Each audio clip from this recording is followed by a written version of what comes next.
When I was made redundant, I decided I had to take control of my life, and so I set up my own company.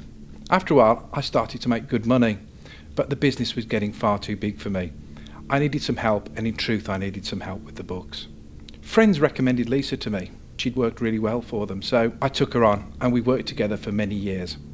I trusted her. She ran the office for me. She let me get out and sell stuff. I made her a signatory on the checkbook. I used to pre-sign some checks for her so that we could pay goods. We started to make some money, and that was good. After a while, the auditors started finding problems with the accounts. They kept telling me there were little differences which they'd written off, but I wasn't worried. We made lots of really good money.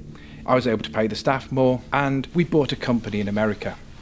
Unfortunately, that kept me working away.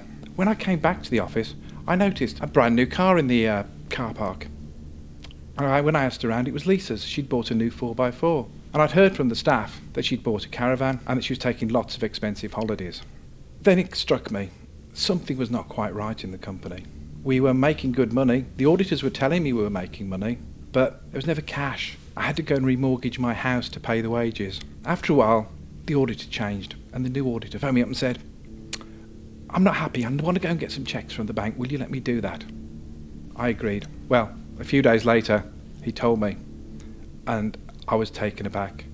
Some of the cheques that I thought had been used to pay for goods had actually been made out for cash. And even worse, we found out that we'd been paying Lisa's credit card on a monthly basis.